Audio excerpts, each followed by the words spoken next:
Bonsoir, vous êtes toujours sur Fréquence Paris Pluriel 106.3 et vous écoutez maintenant l'émission Vive la sociale. Cette fois encore, nous choisissons de donner la parole à des collaborateurs de la revue Pratique, les cahiers de la médecine utopique, comme nous l'avons déjà fait il y a un mois lors de la sortie de leurs 2 derniers numéros consacrés à l'autopsie de la crise sanitaire. Ce soir, c'est de vaccination dont il va être question. Vous en conviendrez, on ne peut pas être plus en lien avec l'actualité du moment. La discussion que vous allez entendre s'est faite à distance le 14 janvier entre plusieurs médecins et collaborateurs de la revue. Elle est animée par 2 membres de la rédaction, Frédéric Pierru et Anne Perros-Oliver, à qui nous cédons maintenant la parole. Effectivement, nous avons commencé à réfléchir à une manière de dire de mieux faire porter nos messages. Donc, merci à Vive la Sociale de nous accueillir.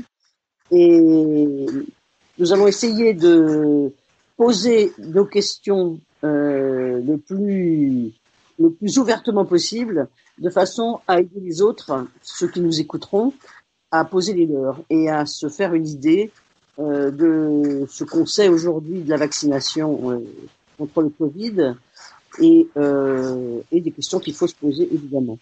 Donc Pratique se met toujours du côté du terrain, c'est-à-dire que la revue, c'est le concept de son travail, c'est de mettre toujours, de ne jamais lâcher en fait une pratique de vie. C'est-à-dire qu'on n'est pas dans des théories, on n'est pas dans des idéologies, on est d'abord dans des pratiques. Et c'est de ces pratiques, à partir de ces pratiques et des conditions de ces pratiques, qu'en fait on pose nos questions. Et donc on a le droit de poser toutes les questions, mais on lâche pas le côté pratique, le réel, quoi. Voilà. Donc je vais laisser la parole à Frédéric qui va un peu tracer, on va dire, l'émission qu'on va faire. Bien, merci beaucoup Anne. Donc effectivement, je suis ravi d'intervenir et de participer à cette émission qui s'appelle Vive la sociale, ayant dans une autre vie participé au film de Gilles Perret qui s'appelait La sociale. Donc je me reconnais pleinement dans le titre de l'émission et puis je me reconnais pleinement dans la revue Pratique. Comme l'a dit Anne, il s'agit toujours de repartir des pratiques de terrain, des pratiques professionnelles de terrain. Alors, je dirais presque le slogan de pratique, c'est faire l'effraction du réel professionnel dans le ronron institutionnel. Hein. C'est de questionner les politiques de santé par le bas, par ceux qui mettent en œuvre quotidiennement qui mettent en œuvre les politiques publiques de santé. Donc c'est ce pari que l'on veut tenir dans cette émission, donc consacrée à la vaccination. Je précise quand même que Pratique a publié récemment 2 numéros excellents comme toujours sur le Covid-19 qui s'appelait Autopsie d'une crise 1 et 2. Hein, donc c'est Pratique. Alors que je me souviens du numéro Pratique. Je n'ai plus les numéros 90 et 91. Et donc je saurais que recommander aux auditeurs de se référer à ces 2 numéros où effectivement ce parti pris d'un questionnement des politiques de santé par le terrain professionnel est particulièrement éclatant et évident. Alors aujourd'hui on consacre une émission sur un sujet un peu brûlant, hein, un sujet un peu polémique, qui anime l'actualité politique, c'est la campagne de vaccination et la vaccination contre le Covid, hein, qui est quand même le salut, ou en tout cas s'est présenté comme le salut par rapport à cette pandémie qui nous occupe depuis le début de l'année 2020, depuis le printemps 2020. Et donc l'idée de cette émission, c'est à la fois de de soulever des questions qui se posent sur le terrain et notamment du point de vue des professionnels de terrain sur la campagne de vaccination. Aussi préciser pour les auditeurs ce qu'est le vaccin ARN messager. On a des médecins qui nous l'expliqueront très bien, donc et de discuter ou en tout cas de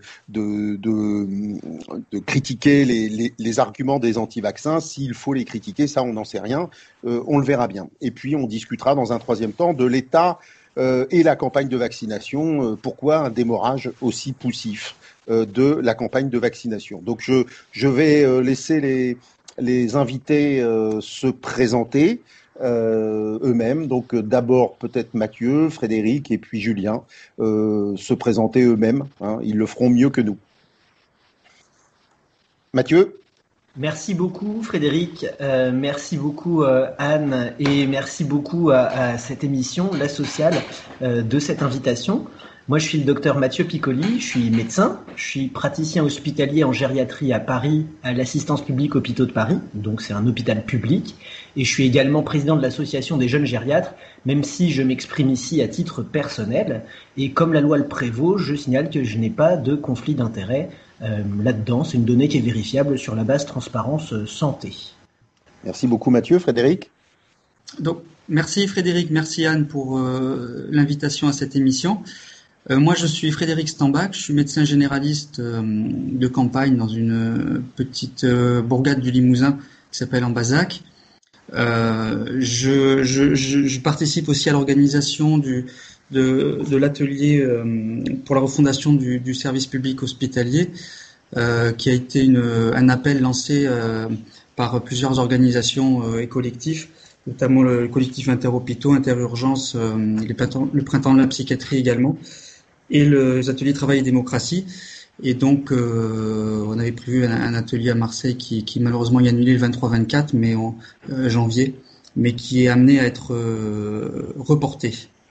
Voilà. Merci beaucoup Frédéric. Julien. Oui, bonsoir. Merci Anne, merci Frédéric pour cette invitation à participer à cette émission. Alors moi, je suis Julien Verdoudon, je suis médecin gériatre et je pratique aux Hospices civils de Lyon, donc c'est aussi un hôpital public. Et j'ai aussi une pratique de médecin investigateur dans des essais cliniques, alors bien loin du champ de la vaccination, puisque ça concerne essentiellement les maladies d'Alzheimer et apparentées. Et tout comme Frédéric, je participe à l'atelier pour la refondation du service public hospitalier. Voilà. Merci beaucoup Julien. Donc je vous propose de rentrer dans le vif du sujet et puis de parler finalement du point de vue que les professionnels de terrain que vous êtes avaient sur la vaccination, étant entendu que je rappellerai quand même cette donnée de base, c'est que lorsqu'on interroge les patients sur un vaccin et sur la question des vaccins et qu'on leur demande où est-ce qu'ils vont chercher l'information, eh bien 77% des personnes interrogées citent d'abord leur médecin ou un médecin, loin devant Internet. Alors c'est 77% de personnes interrogées citent leur médecin ou un médecin, devant Internet 12%, les proches 4% et un pharmacien 2%. Et d'une façon générale, 93% des personnes interrogées donc dans ce baromètre santé qui date de 2016 déclarent faire confiance aux informations délivrées par les médecins à ce sujet. Donc je pense que le cœur d'une campagne de vaccination réussie, c'est finalement l'engagement à la fois, je dirais, cognitif et professionnel dans la campagne de vaccination. Donc peut-être je posais la question tout de suite à Frédéric. Eh bien finalement, comment lui, en tant que médecin généraliste, dans une campagne, finalement, il vit ou quel point de vue il a sur le vaccin, sur le Covid? Alors moi, ma position a beaucoup évolué très rapidement en un mois, mais au départ, quand la question est vraiment devenue brûlante vers mi-décembre, puisqu'au départ le vaccin était annoncé pour début 2021, puis ça a été accéléré dès mi-décembre. On a commencé à me demander de me prononcer, notamment dans l'EHPAD dans lequel j'interviens. mais également les patients qui m'interrogeaient quasiment tous dessus. C'est ce que tu disais, que ils venaient chercher l'information dans mon cabinet. Et c'est vrai que, pour le dire rapidement, j'étais comment dire, oui, assez embêté en fait au départ, puisque il faut quand même savoir que nous on est un peu sur la brèche depuis le mois de septembre, que de toute façon on est déjà en sous-effectif habituellement, et que tout s'empile un petit peu. C'est-à-dire que nous on faut qu'on gère en plus de nos consultations habituelles qu'on arrive d'habitude déjà difficilement à assumer. Il faut en plus qu'on s'occupe des cas Covid, des cas contacts. Il faut savoir que les plateformes qui ont été mises en place au niveau de l'assurance maladie souvent voilà, en tout cas, ne satisfont pas complètement les patients, puisque en général, ça nous retombe dessus, ils nous appellent. Donc nous, on est obligé de gérer tout ça. Et donc, ce qui fait que la vaccination venait s'empiler par-dessus, en fait, déjà tout ce travail. Ce qui fait que moi, personnellement, j'avais pas énormément de temps à consacrer à aller éplucher les études. Donc, je me fiais un petit peu aux documents de mes revues que je suivais. Mais c'est pareil, on est quand même dans une crise où on est surinformé. C'est-à-dire qu'on a des mails, moi, de la Direction Générale de la Santé, de l'Ordre, de la Caisse d'Assurance Maladie, c'est plusieurs par jour, voire des fois plus, toutes les revues, les newsletters. Donc, des fois, c'est un petit peu compliqué. Et dans la pratique, où j'avais pas forcément beaucoup de temps à consacrer à ça, je me suis retrouvé un petit peu, sous pression, on pourrait le dire comme ça, en tout cas, précipité, quoi. J'étais bousculé par les questions qu'on me posait et auxquelles j'avais pas forcément de réponse très bien argumentée au départ. Donc voilà, oui, ça a été un moment un peu compliqué. Et je vais rebondir un peu sur ce que tu dis parce que bon, il me semble que Frédéric, ton vécu en fait corrobore les enquêtes qui sont menées sur la restructuration des soins de ville, hein. C'est-à-dire que l'un des principaux problèmes de la médecine de proximité en France, c'est alors c'est un effet du numerus clausus, mais c'est la baisse du nombre de médecins généralistes, qui eux-mêmes d'ailleurs, et fort légitimement, diminuent leur temps de travail. Donc le temps médical disponible en termes pour les médecins généralistes a tendance à baisser, et le degré de fréquence des patients avec leur généraliste a tendance à baisser. Et alors en plus, il se trouve, et je trouve que ce que Frédéric dit est très juste, c'est-à-dire que le temps médical qui reste, il est en partie phagocyté par les charges administratives et par la surinformation. Alors, on pourra peut-être parler aussi de ce document de 45 pages qui a été délivré aux professionnels de santé. Donc on voit bien qu'en quelque sorte, le Covid est venu percuter une médecine de proximité qui connaît une crise structurelle depuis maintenant 20 ans. Et que ce sont donc les professionnels de première ligne qui doivent en quelque sorte relayer une politique de santé publique alors même qu'ils ne sont plus assez nombreux et qu'ils sont accablés en tout cas qu'ils doivent répondre à des charges administratives de plus en plus importantes. Alors peut-être que Julien ou Mathieu veulent rebondir sur le témoignage de Frédéric. Moi, j'abonderais tout à fait dans le sens de Frédéric, dans le sens où, en fait, il y a quand même un sentiment que les choses se sont précipitées en fin d'année. Et en tout cas, c'est le sentiment que j'ai à l'hôpital. Moi, on est passé d'un côté un peu d'expectative sur attendre un peu comment allait se faire d'un point de vue logistique, quel vaccin allait être mis sur le marché, quelle est vraiment l'efficacité de ces vaccins, à la fin de l'année, une opération de communication politique énorme. Il fallait absolument que tous les pays commencent à vacciner avant le 31 décembre 2020 pour dire voilà, ça a démarré partout.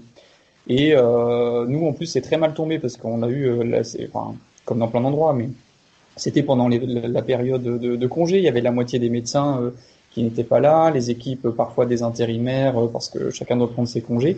Et on a eu des impératifs qui sont venus de très haut, en fait, tout simplement des appels du ministère, parce qu'il y avait quelques CHU qui avaient été sélectionnés, dont le CHU de Lyon. Et il fallait absolument trouver le moyen en quelques jours de vacciner toutes les personnes âgées qui sont dans une unité de long séjour. Voilà, ce qui est tout bonnement impossible, parce que déjà, tout le monde n'est pas candidat à la vaccination, il y a des contre-indications, il faut informer les gens.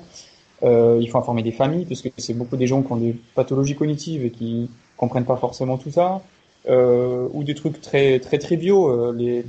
Quand ils sont sous mesure de tutelle, eh ben, c'était aussi des vacances pour les mandataires extérieurs et ce genre de choses. Bon, en tout cas, c'était une pression qui était complètement désagréable. Et du coup, moi, j'avais aussi, comme Frédéric, mis un peu de temps à me faire une idée. C'est très long ce cheminement parce que on a plein d'informations, tout et son contraire. Il faut quand même pas oublier toutes les polémiques qu'il y a eu autour cette année autour de l'hydroxychloroquine, avec des camps oui, des camps non chez les médecins. Ça a fait beaucoup de mal à l'intégrité scientifique, beaucoup de mal au débat scientifique. Et pour le vaccin, c'est pareil, quoi. On a besoin de réfléchir un peu à tout ça.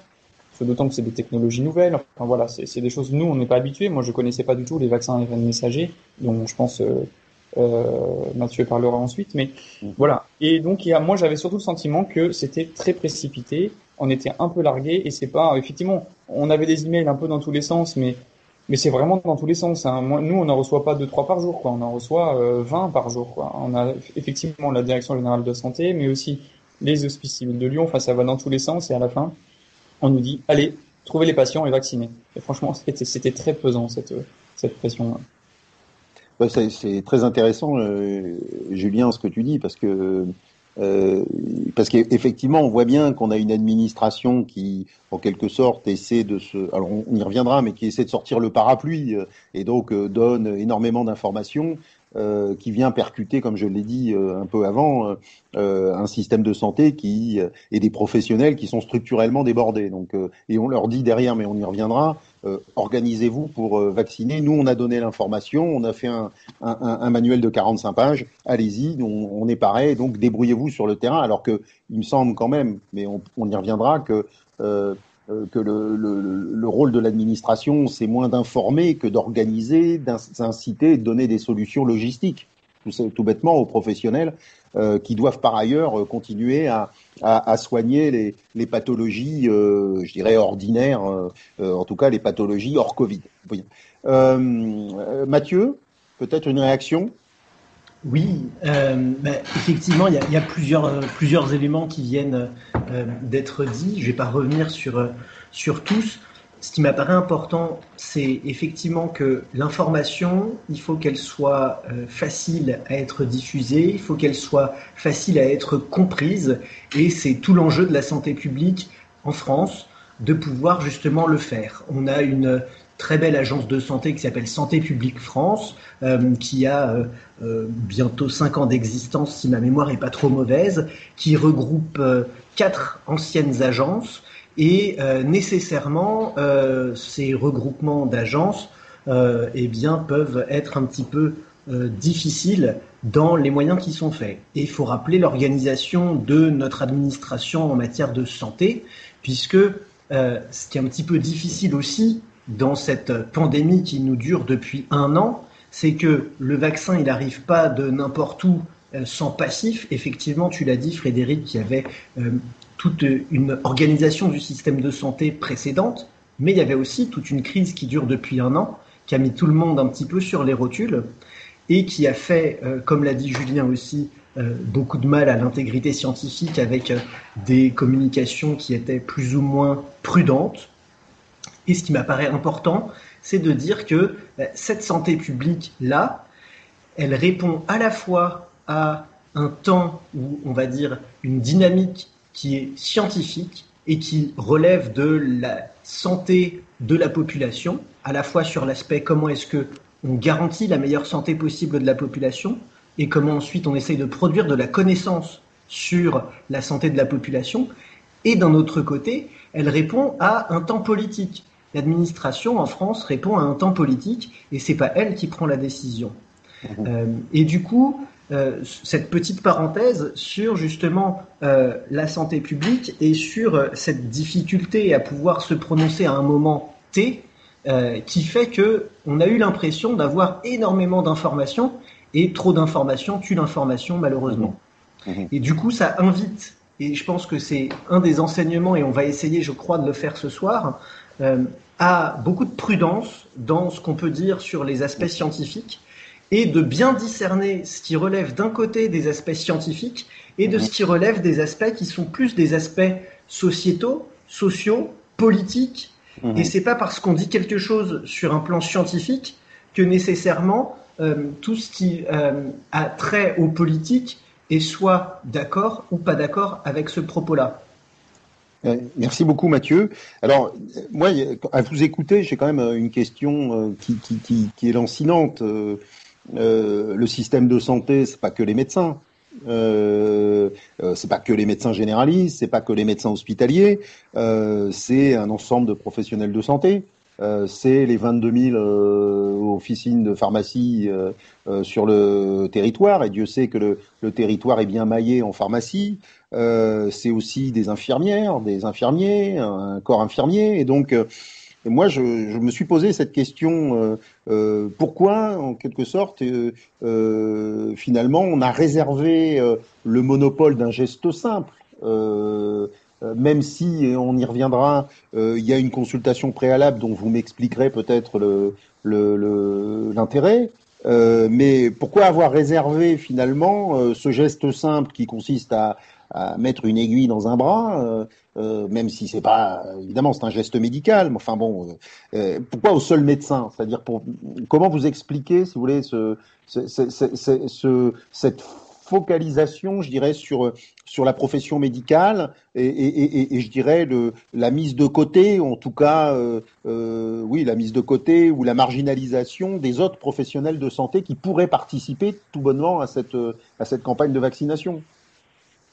Est-ce que vous avez des idées sur le sujet? Moi, j'en ai une, hein, mais bon, voilà. Mais moi, je pense pas qu'il s'agisse d'une histoire de, enfin, pas chez tout le monde, en tout cas, d'une histoire de respecter un certain précaré. Mais tu l'as dit, le geste est simple, ça, bon, on est bien d'accord, mais ça reste quand même une responsabilité médicale. Et nous, on est formés sur être responsable de tout ce genre de choses. On connaît les patients, on connaît les allergies des patients, on connaît les traitements des patients, on connaît l'histoire des patients, on connaît leurs questionnements. On a certainement discuté pendant plusieurs consultations. Moi, j'ai déjà des patients que je suis en consultation, mais moi, on parle déjà du vaccin. Je nie pas le rôle du pharmacien. Après, il faut aussi avoir la réalité du terrain, c'est que les pharmaciens, je ne sais pas s'ils ont beaucoup de temps non plus à consacrer à ce temps d'échange avant la piqûre, quoi.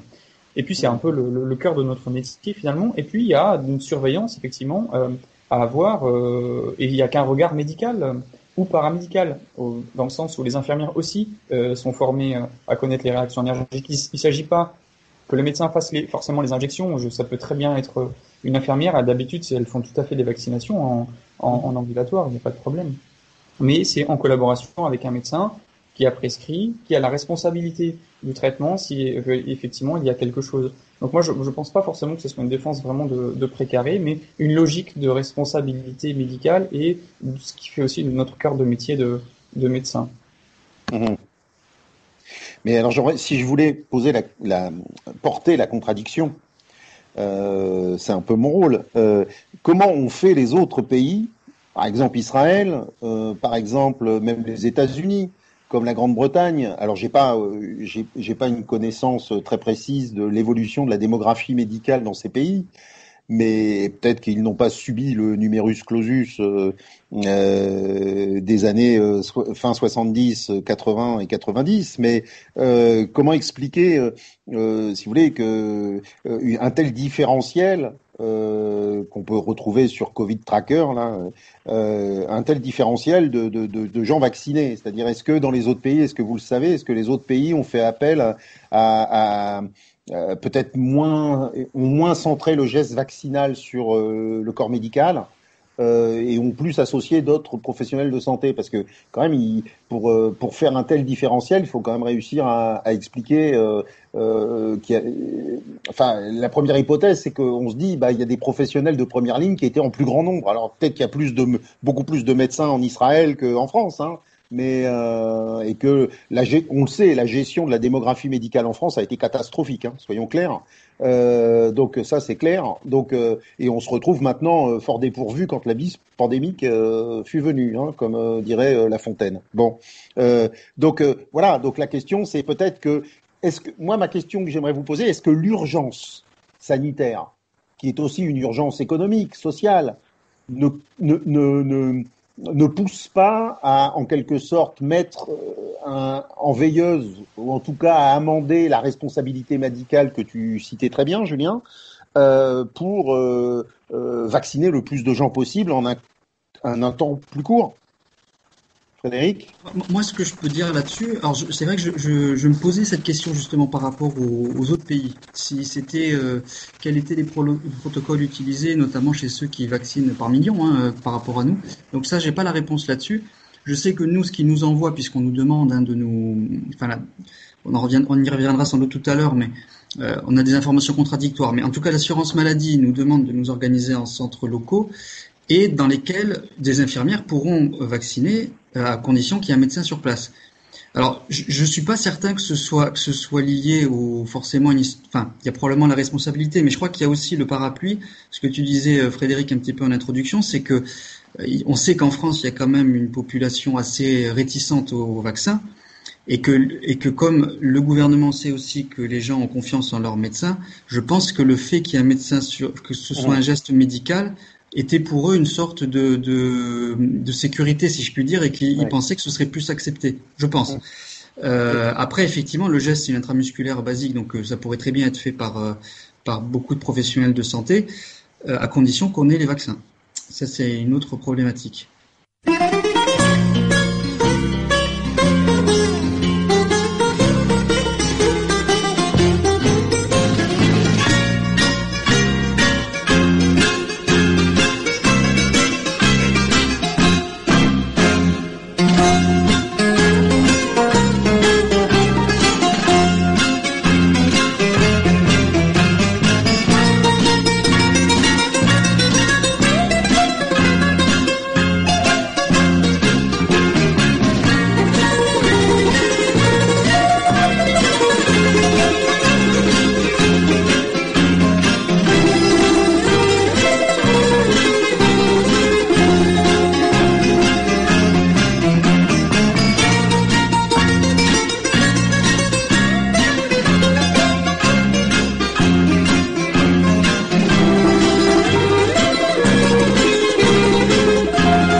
Vous êtes sur Fréquence Paris Pluriel 106.3 et vous écoutez un débat entre médecins et collaborateurs de la revue Pratique. Oui, parce que on se dit quand même, est-ce qu'on n'a pas péché en France, en tout cas en ce début de campagne de vaccination, est-ce qu'on n'a pas péché par excès de procédures légales comme cette consultation? Alors je sais pas, peut-être vous pouvez me raconter comment se passe une consultation préalable sur la vaccination du Covid, contre le Covid plutôt. Oui, Mathieu. Oui, en fait, cette question de l'organisation de la vaccination est dans une situation critique. Elle nous appelle à nous poser 3 petites secondes pour réfléchir. Je pense que justement parce qu'il y a une crise, et une crise qui est majeure sur plein d'aspects, sur des aspects sanitaires, sur des aspects sociaux, sur des aspects politiques, sur des aspects psychologiques, sur des aspects économiques. Bref, cette crise, elle est majeure, elle interroge beaucoup de choses. Et à mon sens, lorsque on est face à une crise, on essaye de se réfugier vers ce qu'on connaît et du coup vers les pratiques habituelles, les modes de réflexion. Et c'est ce qui nous permet de ne pas être paralysé par la peur, de reprendre un petit peu des modes de réflexion qu'on a déjà connus. Et du coup, c'est pas pour prêcher pour la chapelle de la gériatrie, mais la gériatrie, elle a l'habitude de fonctionner en pluridisciplinarité. C'est-à-dire que on envisage les choses un petit peu comme de la mécanique horlogère. Chaque profession de santé est un peu un engrenage. Il y a des médecins, il y a des infirmières, il y a des pharmaciens, il y a des aides-soignantes, il y a tout un tas d'autres professionnels de la rééducation, etc. Il y a évidemment les patients et leur entourage qui font partie de ce processus-là. Et le boulot, c'est que les engrenages puissent bien tourner. Et ce mode de réflexion-là, il permet de débloquer un certain nombre de problématiques logistiques. Je crois que ce qui s'est passé aussi dans d'autres pays, c'est que ils ont pensé immédiatement à la problématique logistique en mettant des coopérations d'emblée entre les différentes spécialisations, que ce soit le pharmacien pour gérer l'approvisionnement, pour gérer la bonne conservation, pour gérer la traçabilité, que ce soit la partie médicale. Et effectivement, le vaccin, on peut dire que la France peut être un pays qui a quelques difficultés avec la vaccination, quoique, c'est pas sûr. On peut dire aussi que la France a connu une crise majeure médicale il y a une trentaine d'années avec l'affaire du sang contaminé et que ça a aussi peut-être laissé quelques traces dans la société et dans la santé publique. Et du coup, le fait de pouvoir dire on va faire une consultation parce que la vaccination, c'est un acte qui nécessite quand même de comprendre ce qui se passe, et on va la proposer aux personnes qui voudraient se faire vacciner. Et je pense que c'est là la petite nuance qui pourrait être important d'introduire, c'est que on peut la proposer pour les personnes qui voudraient avoir de l'information. Et tu l'as dit en préambule, 77% des gens, leur source d'information en matière de santé, c'est les médecins avec lesquels ils sont suivis habituellement. Et donc, cette consultation, elle peut être utile pour pouvoir faire cette vaccination. C'est pas pour autant que le geste en lui-même d'injection intramusculaire doit être fait, mais par la suite, il y a effectivement tout l'avant, la logistique, la conservation, le geste en lui-même qui peut être fait par une infirmière, la surveillance avec la présence d'un médecin pour parer des effets indésirables exceptionnels, mais du coup, ça permet quand même d'éviter qu'il puisse y avoir des gens au bord du chemin. Je le dis d'autant plus que le titre de l'émission, c'est La Sociale, et que le but de La Sociale, il y a 75 ans, quand on a créé la Sécu, c'était justement de laisser personne au bord du chemin. Donc même pour un effet qui a l'air assez exceptionnel, on a dit il faut qu'il y ait la présence d'un médecin pour pouvoir gérer éventuellement cet aspect-là. Et par la suite, il y a tout l'aspect traçabilité qui peut revenir à la fois aux pharmaciens et à l'organisation de la santé publique. Tout ça, effectivement, nécessite qu'il y ait une coordination qui soit faite, qu'il y ait une politique de santé publique qui puisse être faite et qu'il puisse y avoir des directions qui soient menées. Je ne sais pas le détail du programme israélien de vaccination. Je peux vous dire que le Premier ministre est en campagne de réélection et je peux vous dire aussi que l'ensemble de la population n'est pas concernée par un débat démocratique sur qui doit être vacciné en premier ou pas. Alors ils ont effectivement beaucoup de vaccinés, mais on va dire que l'égalité dans l'accès à ces vaccins n'est pas forcément la clé de voûte de leur politique vaccinale. D'accord, Mathieu. Alors, tu as dit quelque chose de très intéressant qui parle aux chercheurs en sciences sociales que je suis. C'est-à-dire que toute situation de crise entraîne, c'est très célèbre en sociologie politique, une régression vers l'habitus. Voilà. Et alors moi, quand tu disais, finalement, en situation de crise, finalement, c'est les routines qu'on active. Finalement, paradoxalement, dans une situation de crise, on active des routines. Bon.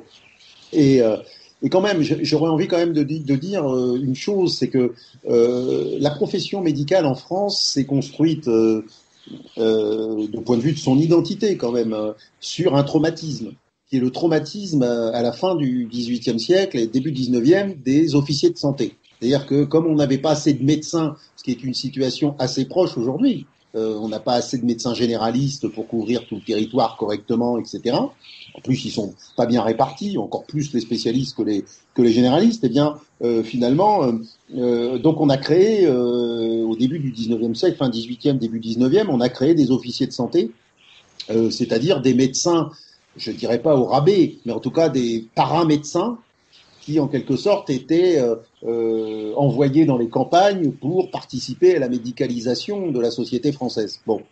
Et toute la profession médicale, et notamment les syndicats de médecins, se sont construits. Le premier syndicat de médecins s'est construit autour de il faut supprimer les officiers de santé.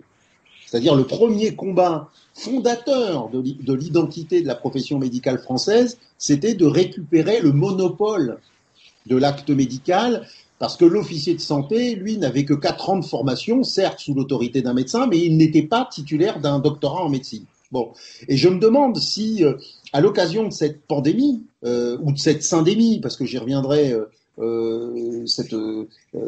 me semble qu'effectivement la pandémie est une mauvaise notion, comme disait l'éditorial du Lancet.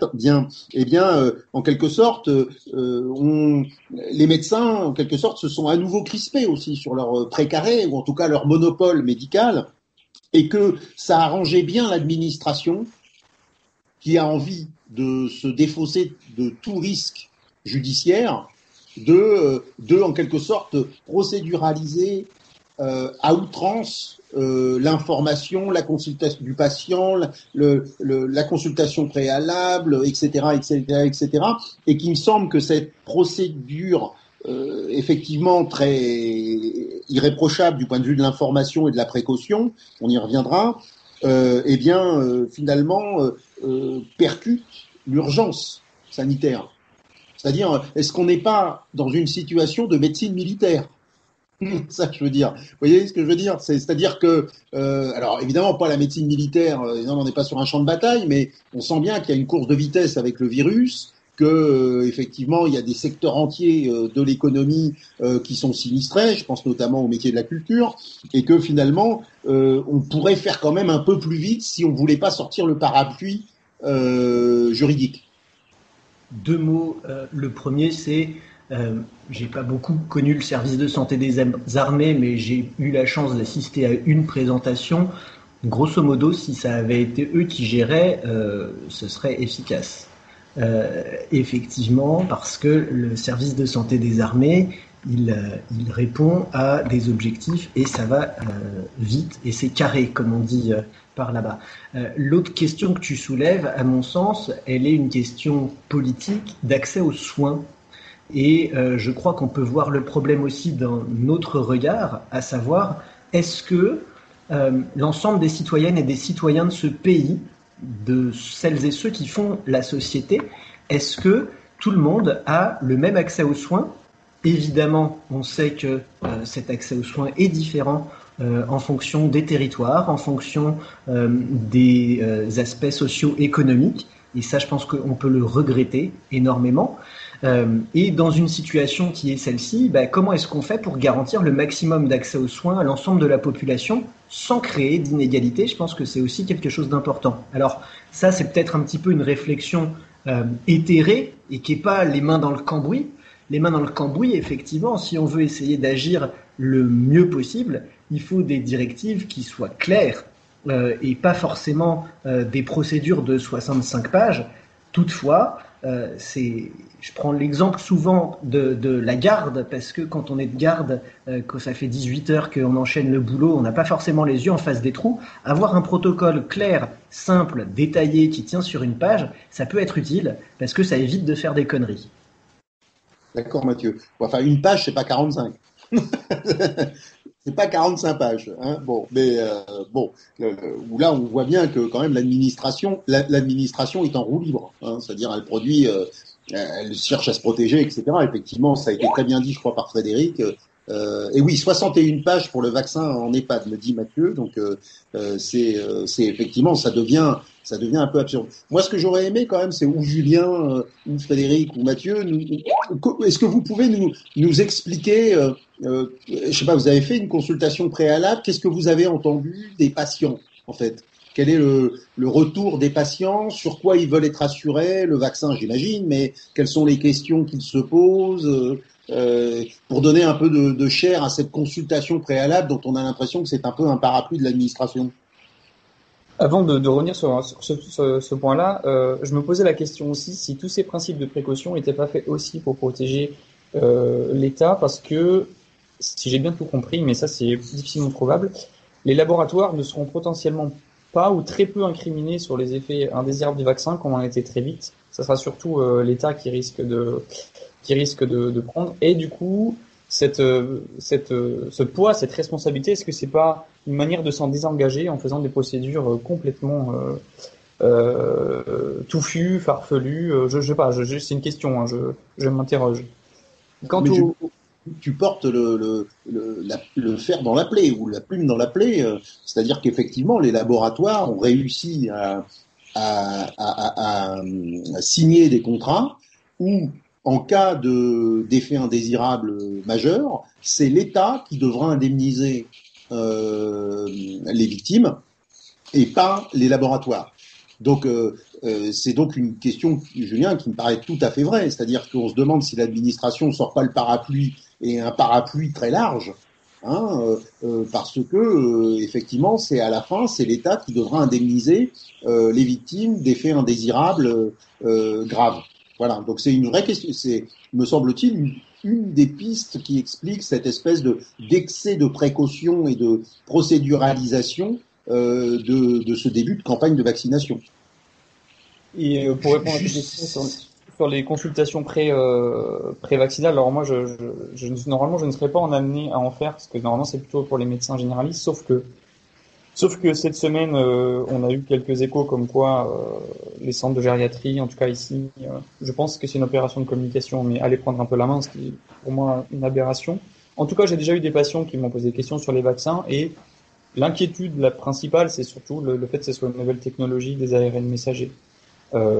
Et puis après, il y a les autres questions de vaccination en général, mais ça, c'est déjà les vaccins des patients des patients qui font déjà pas le vaccin contre la grippe, qui m'ont posé des questions sur la vaccination anti-Covid, mais c'est à peu près les mêmes questions, sauf que cette fois-ci, se rajoutent des questions autour de l'ARN messager. Je pense que ça soulève une sacrée inquiétude, parce qu'il y a pas mal de méconnaissances, de désinformation là-dessus, quoi. Ouais, on va y revenir sur l'ARN messager. Mathieu? Oui, juste sur l'indemnisation en cas d'effet indésirable lié au vaccin, c'est pas une procédure qui est exceptionnelle liée à la vaccination contre la Covid-19. C'est actuellement le cas pour les 11 vaccins obligatoires qui sont réalisés sur le territoire français pour la vaccination recommandée, il y a un autre type de procédure qui implique pour le coup la responsabilité des professionnels qui font l'acte. Et du coup, ça a été effectivement une discussion de dire est-ce que c'est l'État qui va prendre la responsabilité compte tenu de l'urgence sanitaire à vacciner un maximum de monde, ce qui serait utile, ou est-ce qu'on laisse la responsabilité à la seule personne qui va avoir informé le patient, qui ne sera peut-être pas un patient d'ailleurs, puisque c'est une personne qui n'est pas forcément malade, qui va demander à être vaccinée. On pourra peut-être revenir un petit peu après justement sur cette petite précision qui m'a l'air assez importante quand même. Mais du coup, pour tous les vaccins qui sont recommandés, c'est la procédure d'indemnisation vis-à-vis des personnes qui réalisent l'information et ou le geste. Julien, Oui, Mathieu, je pense que tu as raison de le souligner, mais il faut différencier la procédure habituelle sur des vaccins qu'on connaît, pour lesquels on a du recul et qu'on connaît très bien les effets indésirables depuis des années. Et là, sur un vaccin nouveau avec une technologie nouvelle, on a le droit sans être complètement, pas du tout même anti-vaccin, on a le droit de s'interroger sur le fait que les laboratoires sont complètement désengagés d'effets indésirables sur des vaccins qui ont été essayés soit sur 20 000 personnes dans le bras ou 15 000 dans l'autre vaccin, par exemple, et seulement sur ces patients-là, enfin sur ces personnes-là. Donc, du fait que ce soit nouveau et une technologie nouvelle et qu'on n'ait pas encore de recul, on peut quand même s'interroger légitimement là-dessus, je pense, sans être complotiste. Je ne suis pas effectivement complotiste et je ne suis pas non plus certain que l'État soit pas un peu près de ses sous et que si jamais on découvre qu'il y a eu de la manipulation des données pour cacher des effets indésirables qui auraient été éventuellement passés sous silence pour obtenir plus facilement des indemnisations, l'État se retournerait pas contre les laboratoires incriminés. Je pense que là-dessus, c'est toujours la question de l'équilibre. Entre est-ce que on préfère qu'il y ait une vaccination qui se passe bien et que on limite toutes les possibilités justement de recours, parce que si on avait fait autrement, qu'est-ce qui se serait potentiellement passé avec l'argument que tu utilises très justement, technologie un petit peu nouvelle qui est pas forcément si facile que ça à comprendre, quel professionnel risquerait de mettre sa responsabilité en jeu tout seul? Et du coup, je pense que c'est comme ça que ça a été traité.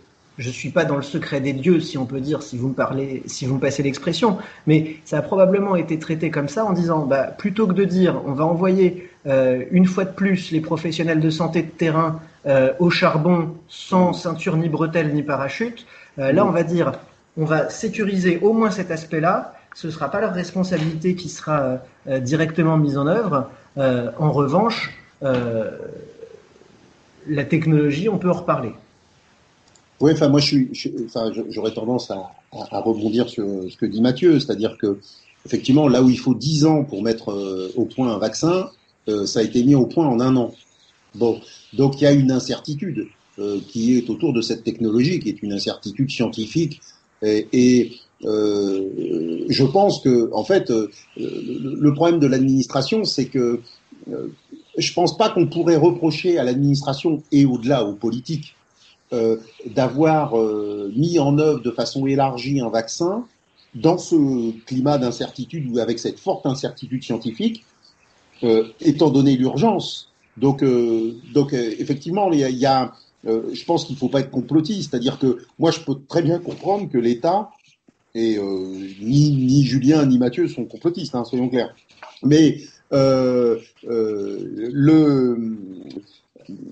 pense que c'est normal quand même que l'État prenne à sa charge l'incertitude scientifique, l'aléa thérapeutique, je dirais, pour assurer la campagne de vaccination la plus large possible. Il y a aussi que chacun prêche un peu pour sa paroisse. On est d'autant plus dans une situation complexe que c'est bientôt les régionales et donc que les présidents de région essayent de tirer la couverture à eux ou à elles. Et par ailleurs, l'assurance maladie est plutôt indépendante par rapport au gouvernement, ce qui n'est pas le cas des ARS qui ont le boulot de faire la politique du gouvernement en région, en matière de santé en tout cas. Et du coup, c'est vrai que la question que ça pose, c'est la question de la répartition, non pas des richesses, même si elle se pose quand même, c'est la question de la répartition des doses vaccinales en région. Où est-ce que ça va ? Alors, il faut qu'on avance un peu. Peut-être que d'ailleurs Mathieu pourrait nous expliquer ce que c'est que ce fameux vaccin ARN messager qui est quand même assez mystérieux, et j'ai été rassuré d'entendre Julien ou je sais plus Mathieu ou Frédéric, je sais plus lequel a dit ça, mais c'est une technologie nouvelle, j'étais pas au courant. Alors c'est vrai que on a eu des bruits sur lesquels ça modifierait le génome ou le code génétique. Enfin, il y a eu tout ce discours. Alors, qu'est-ce que c'est, Mathieu, un vaccin ARN messager ? Alors, on peut répondre à cette question, effectivement. C'est je pense, la question qui est la plus importante à traiter. Qu'est-ce que c'est ? À quoi ça sert ? Comment ça a été développé ? Quel recul on a sur la technologie ? D'abord, je vais préciser juste que moi je suis pas biochimiste, je suis pas non plus spécialiste en immunologie, et donc j'essaye autant que faire se peut de vulgariser la connaissance que j'ai pu comprendre de cette technologie-là pour la rendre la plus accessible possible. Il y a notamment un très beau papier qui a été fait par Marc Gozlan dans Le Monde le 14 décembre 2020 qui retrace de manière extrêmement claire, précise, didactique et accessible ce que c'est que la technologie de l'aventure à ARN messager. Grosso modo, ça fait à peu près 20 à 30 ans qu'on réfléchit à ça et depuis 2013, on en a des applications très concrètes. Ça a déjà été expérimenté sur l'homme depuis 2013 et c'est également utilisé en médecine vétérinaire. Donc c'est pas complètement nouveau, sorti du fond du panier d'un savant fou, si je puis dire. L'idée du coup, c'est que on va mettre à profit notre extraordinaire capacité de l'organisme avec le système immunologique. Comment ça va se passer ? Le coronavirus de type SARS-CoV-2, il est recouvert par des petites protéines de surface qu'on appelle la protéine spike, et c'est grâce à cette protéine que le virus rentre dans nos cellules, se multiplie et infecte la totalité de notre organisme avec plein d'organes qui sont touchés. L'idée du coup de cette vaccination par l'ARN messager, c'est de faire fabriquer par nos cellules la protéine spike et la protéine spike uniquement. Et donc, on va utiliser un petit peu comme une imprimante 3D. L'ARN messager, ça va être le fil plastique qui va permettre d'imprimer. Il va du coup être imprimé sous forme d'une protéine spike. Donc très vite après, le fil qui servait à ça, on n'en parle plus, il est dégradé, il n'est plus dans notre cellule. Cette protéine spike nouvellement imprimée dans notre cellule, elle va sortir de la cellule et rencontrer notre système immunitaire qui là va se dire « Oh là là, ça c'est pas dans mon organisme et donc il faut que je produise des anticorps et une immunité contre ça », ce qui va nous permettre par la suite, si jamais on rencontre le vrai virus, de le défoncer. Comme dans l'impression 3D, le petit fil d'impression, il va pas pouvoir rentrer dans notre ordinateur pour modifier notre code génétique parce que c'est pas exactement la même molécule. L'ARN et l'ADN, c'est pas le même langage, c'est pas le même alphabet qui est utilisé. Pour rentrer dans le noyau, il faudrait qu'il y ait une traduction qui soit faite. Or, il n'y a pas l'enzyme qui fait cette traduction de manière normale dans nos cellules. Et enfin, on ne peut pas non plus l'y intégrer. Et de surcroît, dans la recherche qui a été faite sur l'ARN messager, il y a eu des choses qui ont été mises de part et d'autre pour le stabiliser et faire en sorte que justement il ne puisse pas s'intégrer dans notre génome. Et donc ça, l'INSERM l'a aussi bien expliqué. Comment est-ce que justement c'est pas possible que ça modifie notre code génétique, sachant que par ailleurs notre code génétique il est également soumis à tout un tas de virus, notamment des virus à ADN, et que eh bien cette exposition permanente, on l'a de manière quotidienne. Donc l'idée derrière tout ça, c'est de se dire, certes, ça a l'air un petit peu nouveau, mais l'avantage sur le plan à la fois théorique et sur le plan pratique, on pourra revenir après sur les aspects logistiques, mais c'est que ça a l'air d'être suffisamment bien pensé pour que ce soit à la fois rapide à produire, et ça c'est quand même un gros avantage dans une épidémie comme celle-là, et que ce soit assez efficace. Juste un tout petit point que je voulais faire sur les délais de production de ces vaccins. C'est vrai qu'on a entendu beaucoup de choses sur c'est beaucoup trop rapide. Je suis pas complètement d'accord avec ce point de vue-là. Les vaccins habituels, ils sont testés. Alors là, on a fait ceinture et bretelles dans les essais thérapeutiques, et à l'heure actuelle, on a encore plus de précautions vis-à-vis de la pharmacovigilance sur ce vaccin que ce qu'on fait d'habitude. Alors, à titre personnel, je pense que ce serait très bien qu'on mette la même pharmacovigilance en place pour l'ensemble des médicaments et produits de santé. C'est très important. Et là, d'ailleurs, on peut dire que même les patients et les patientes peuvent aller sur le site de l'ANSM signaler si jamais ils ont des effets indésirables. Donc ça, c'est une vision de la démocratie sanitaire qui me parle. Sur le délai de développement des vaccins, du coup, habituellement, ce qui prend du temps, c'est à la fois tout le côté préparation avec, il faut qu'on trouve un virus qui soit suffisamment stable, qu'on puisse le rendre un petit peu atténué. Du coup, on va le bricoler un petit peu et il faut que ce soit stable. Pour le stabiliser, parfois, on met des excipients. Ça, c'est la partie un petit peu production. Et ensuite, dans la partie recherche, on va faire une recherche sur plusieurs milliers de personnes, voire dizaines de milliers de personnes. On va prendre au hasard 2 groupes dans ces dizaines de milliers de personnes. La moitié recevra le vaccin, l'autre moitié recevra un placebo. Et ce qui va prendre du temps, c'est que habituellement, il faut attendre que les gens tombent malades.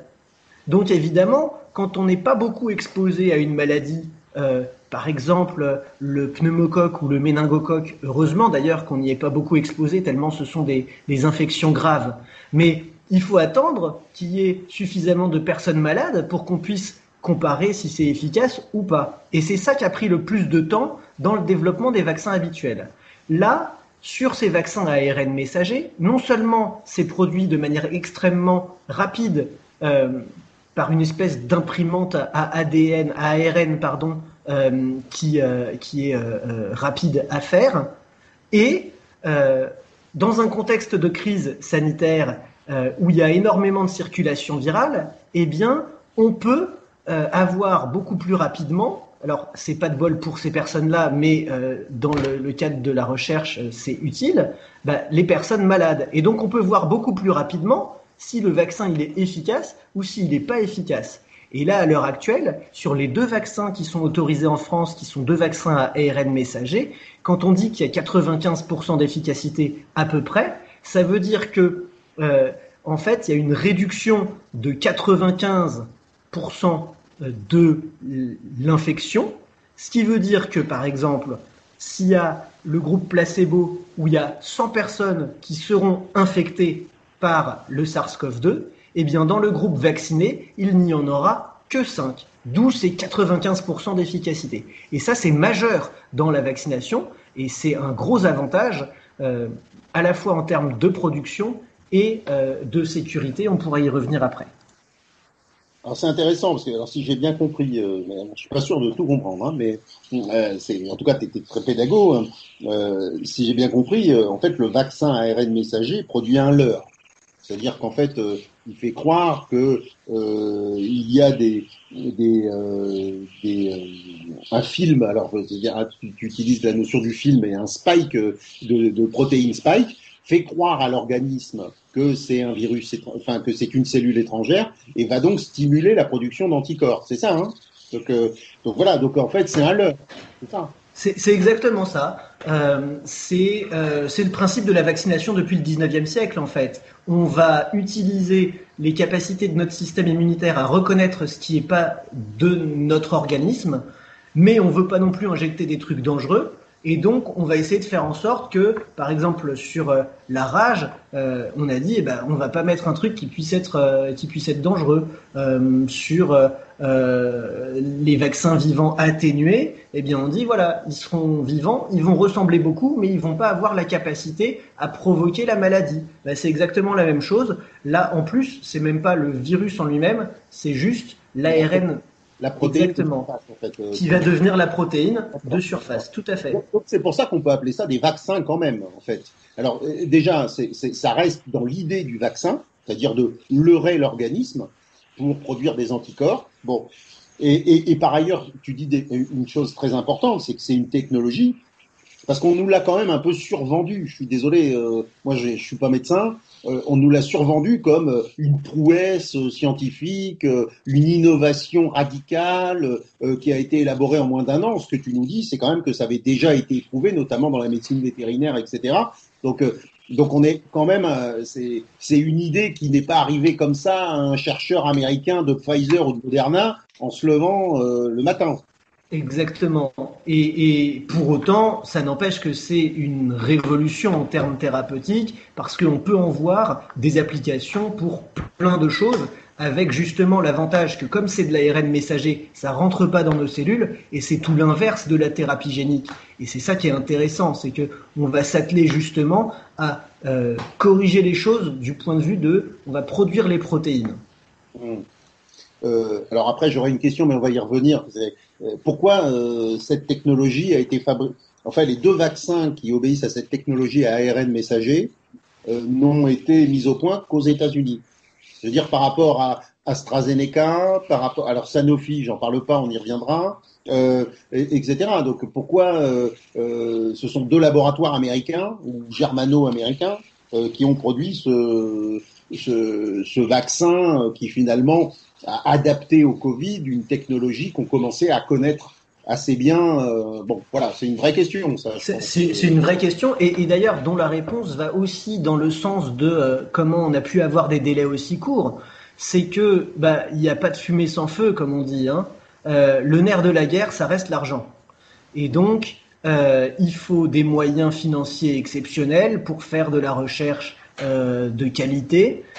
C'est d'ailleurs important de souligner que la recherche publique a besoin de financement pour pouvoir travailler, et c'est vrai dans les domaines qui concernent aussi les sciences humaines et sociales et pas uniquement les sciences dites dures, même si je pense que c'est pas une bonne appellation. Parenthèse.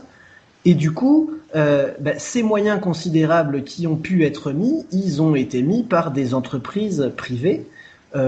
Et je me suis laissé entendre dire, je ne sais pas si c'est complètement vrai, mais qu'il y a également une technologie d'ARN messager qui est en cours de production en France. Donc, je vais vérifier cette information.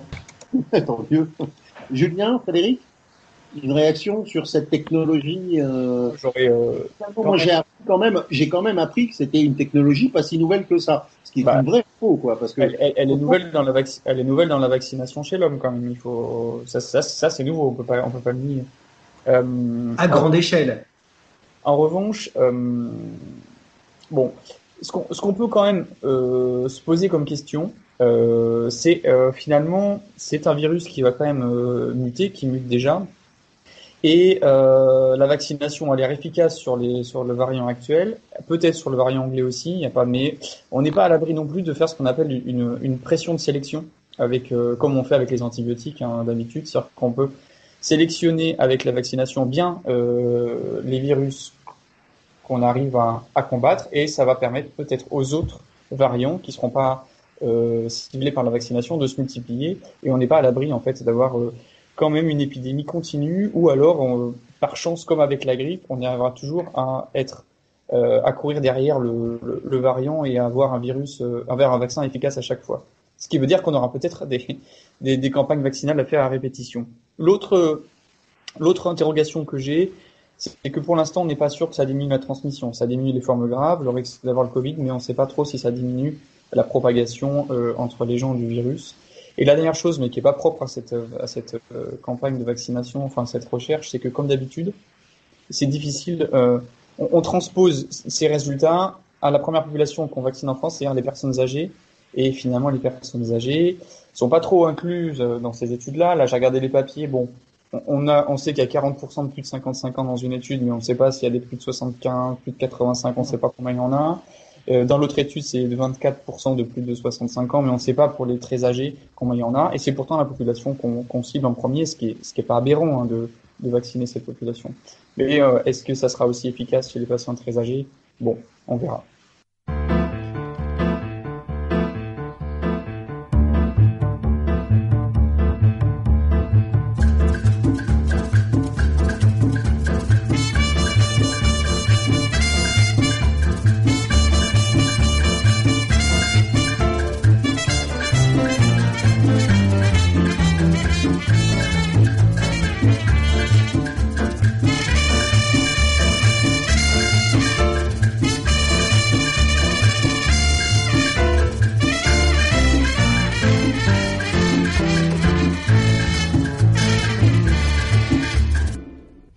Vous êtes sur Fréquence Paris Pluriel 106.3 et vous écoutez un débat entre médecins et collaborateurs de la revue Pratique, débat qui porte sur la vaccination.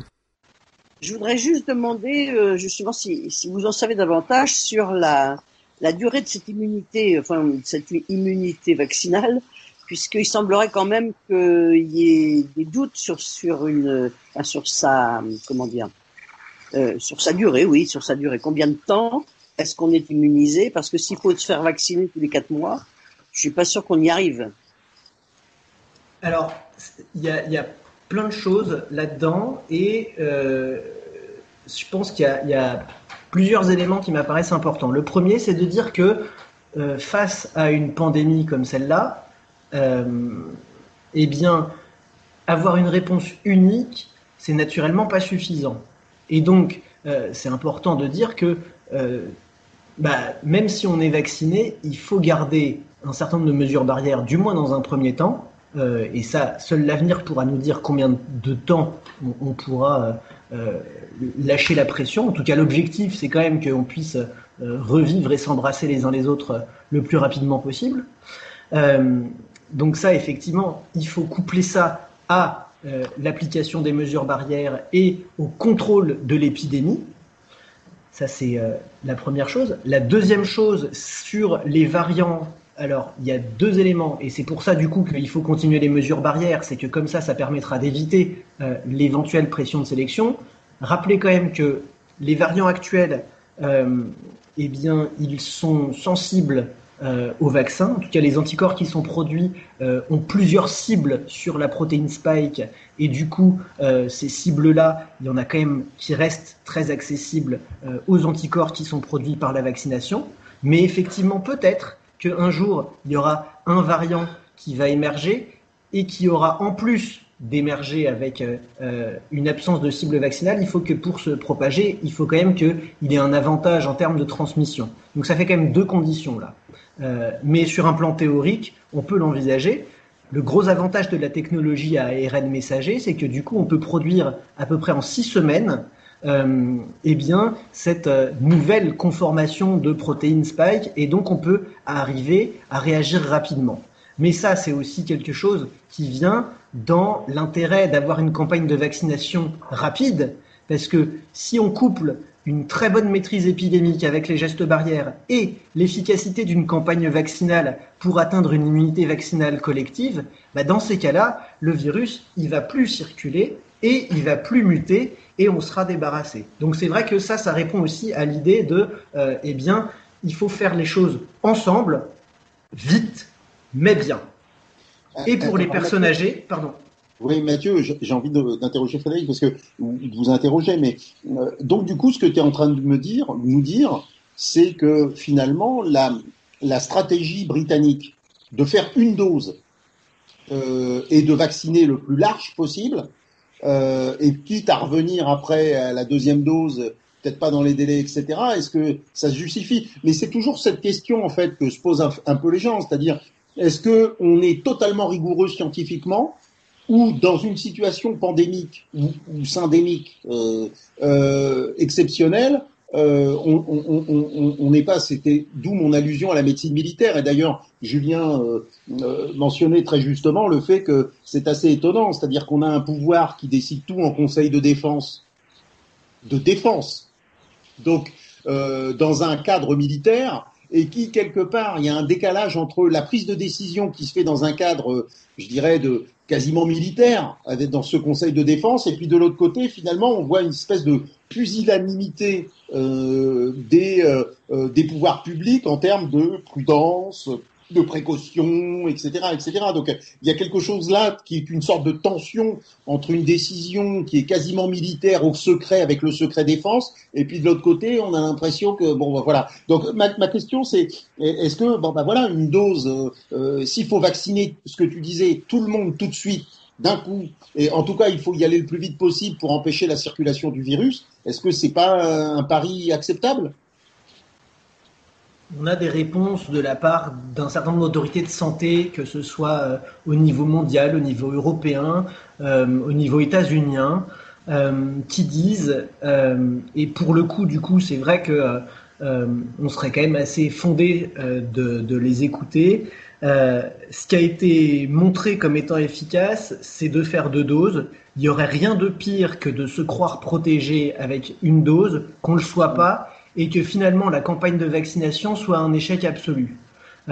Et du coup, c'est vrai que c'est une véritable question éthique de savoir est-ce que il faut atteindre le plus vite possible une couverture vaccinale ou protéger d'abord les personnes à risque de faire des formes graves, de décéder ou des formes hospitalisées qui peuvent impacter la qualité de vie de manière importante. Et ça, c'est pas que les personnes âgées qui sont concernées par ça.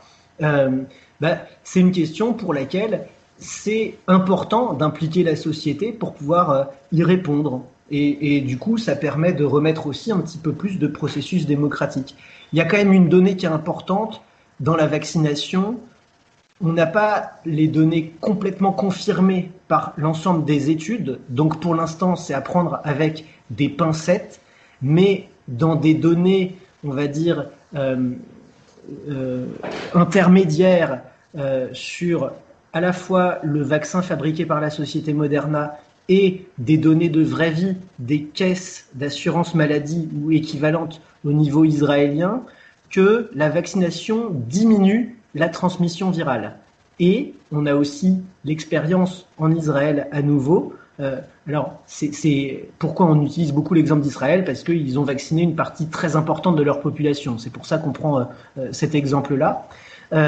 Ils disent quand même que parmi les personnes qui sont hospitalisées chez eux en ce moment, il y a quand même des gens qui avaient reçu la première dose. Donc c'est quand même important justement de faire les 2 doses tel que c'est recommandé et tel que c'est montré comme étant efficace, pour pas se croire entre guillemets protégé, baisser un peu trop la garde et du coup là être infecté.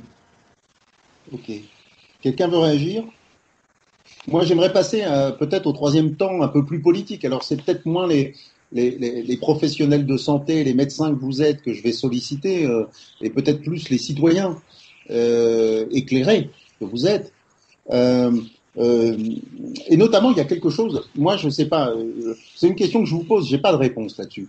Mais il y a quand même 3-4 mois, Emmanuel Macron déclarait la main sur le cœur et à sa suite énormément de gens. La main sur le cœur, c'est très important pour Emmanuel Macron, hein, parce que, il fait des déclarations à 3 heures du matin avec le drapeau américain derrière lui. Euh, donc oui, non, mais c'est dans le ridicule, ça se pose là. Bon, bref, et donc je veux dire, oui,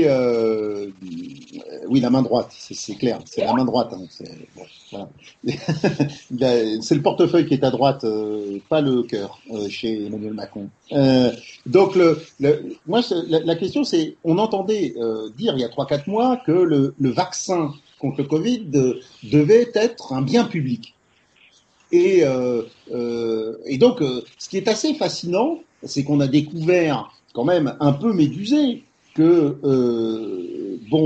ça n'allait pas être un bien public déjà, et que les vaccins avec cette relative nouvelle technologie étaient les plus chers. Alors j'ai plus les chiffres en tête, hein, mais c'était autour de 8 euros ou 10 euros ou 12 euros la dose, et que donc ça vendait très cher, et que c'était le grand secret autour des contrats passés par exemple entre la Commission européenne et les laboratoires.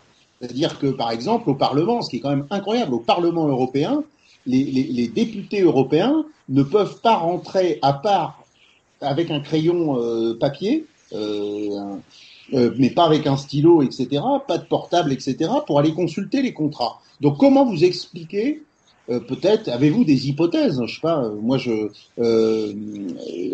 que finalement la disparition de cette idée de vaccin comme bien public du débat politique, et que finalement les pouvoirs publics ont ratifié assez facilement les prix exigés par l'industrie pharmaceutique, par Big Pharma.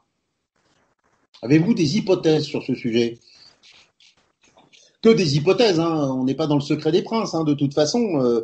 Mais par contre, c'est quand même, le fait mérite d'être signalé quand même. Enfin, je veux dire, tout le monde en plein cœur de la pandémie, tout le monde disait oui, ça faut que ça soit un bien public, etc. Puis finalement, c'est pas un bien public. Voilà. Donc la question, c'est ma question, c'est celle-là. Hein, voilà.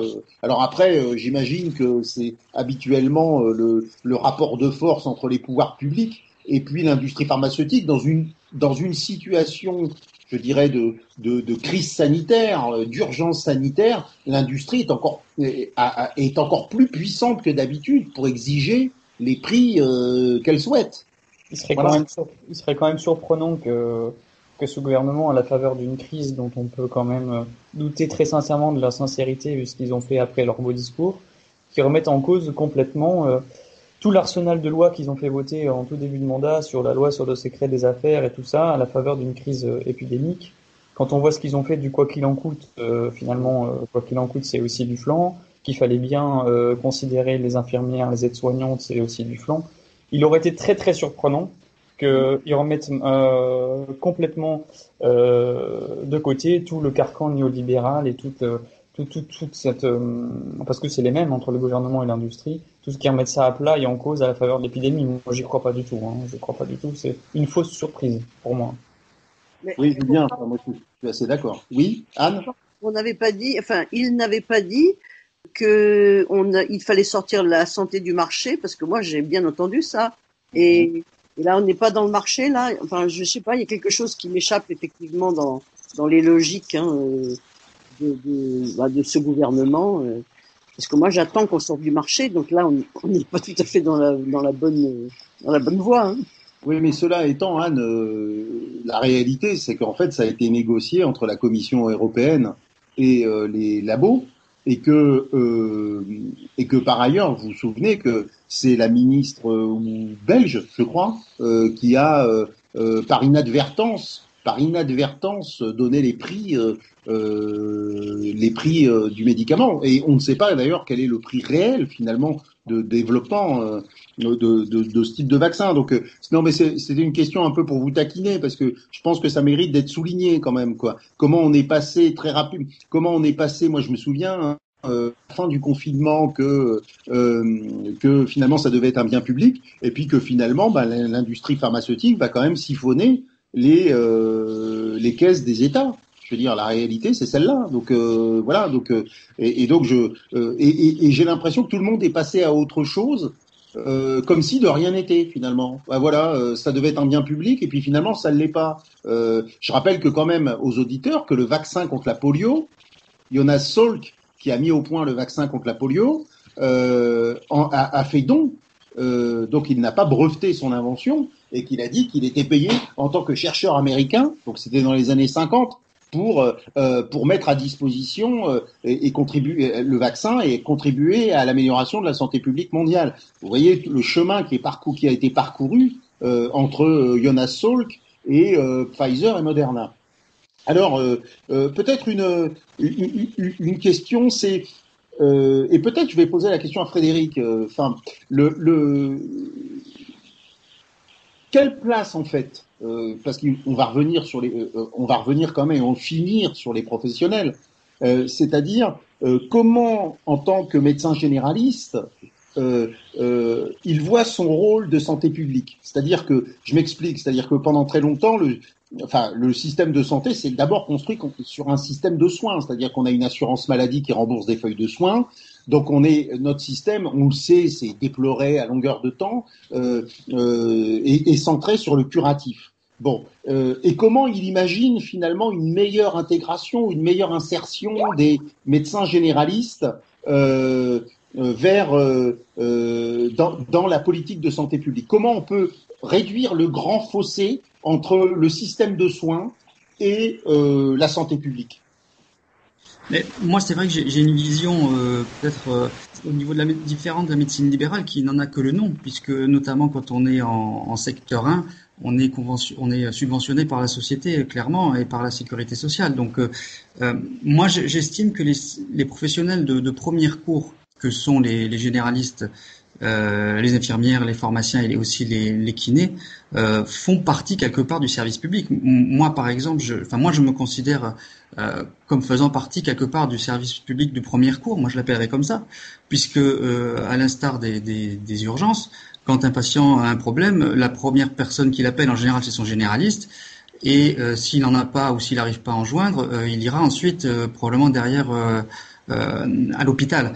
D'où l'importance de ce que tu disais au départ, du nombre de professionnels sur le territoire bien maillés et en nombre suffisant, qui est vraiment très important. Et moi, j'aimerais effectivement qu'on aborde la question hospitalière toujours en la liant à ce que j'appellerais ça, voilà, le service public de premier recours, que sont les professionnels libéraux, puisque par exemple, moi, voilà, notre cabinet, il est ouvert de 8h à 20h, on fait des permanences de soins, enfin, comme un service public, en fait.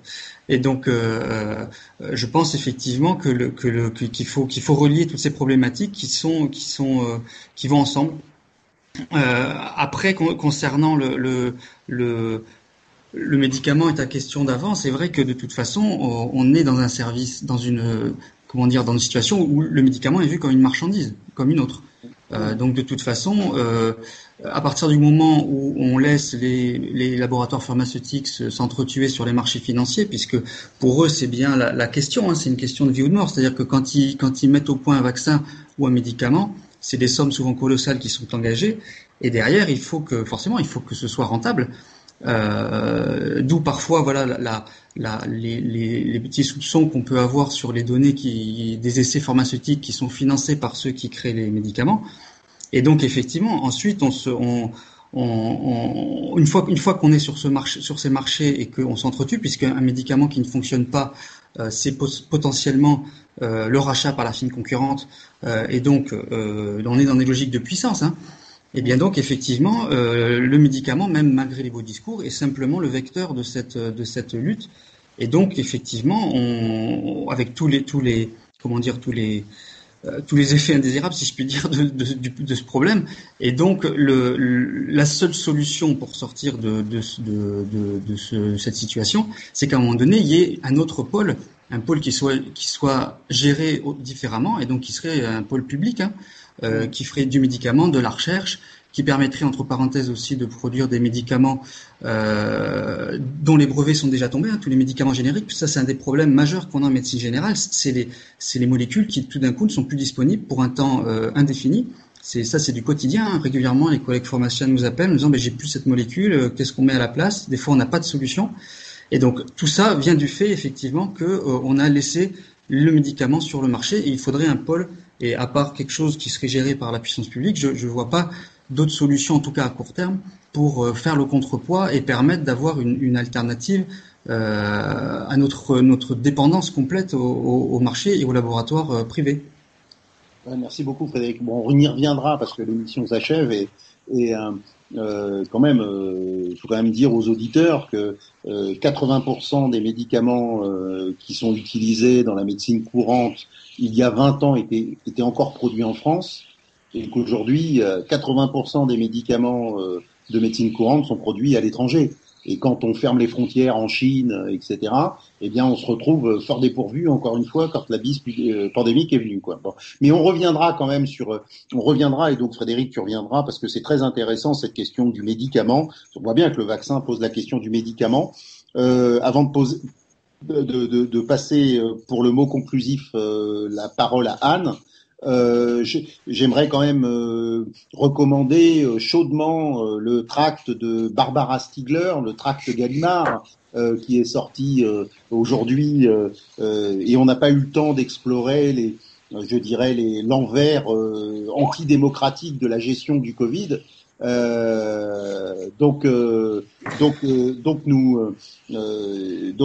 ça s'appelle De la démocratie en pandémie. Ça coûte pas cher, ça coûte moins de 4 € et c'est percutant, c'est incisif et que nous referons certainement peut-être une émission autour des enjeux démocratiques de la gestion de la pandémie, car malgré le président de Pfizer, je crois, a dit qu'il fallait que l'on apprenne à vivre avec le coronavirus. Et que, en fait, je crois que c'est Mathieu qui l'a dit, je ne sais plus, mais que finalement on allait vers une grippe, voilà quoi. C'est-à-dire que des variantes de grippe ou de coronavirus, voilà. Donc il faudra qu'on interroge 1h30, c'est court. Anne, je te donne la parole pour le mot conclusif au nom de Pratique, cette excellente revue. Voilà. Déjà, merci à vous pour toutes ces infos. Qu'on pourra effectivement reprendre à d'autres, notamment sur l'organisation de la santé et le service public, qui nous est cher. Et nous préparons pour l'instant une prochaine émission, donc j'espère invitée par la sociale, mais sur vieillir vivant, donc toute la problématique du vieillissement et la manière dont on traite nos vieux. Donc ça, ce sera, on vous tiendra informé de la prochaine émission. Et effectivement, il me semble qu'il y a énormément de choses à dire et que on va se revoir, j'espère très très vite. Merci en tout cas. Merci à tous en tout cas d'avoir participé. C'était vraiment très intéressant. Merci beaucoup. Merci beaucoup. Merci beaucoup. C'est la fin de l'émission Vive la Sociale. Elle sera réécoutable sur Fréquence Paris Pluriel lundi à 8h et ensuite sur le site vivelasociale.org. Nous vous donnons rendez-vous le 4 février et laissons l'antenne à Zoom Écologie.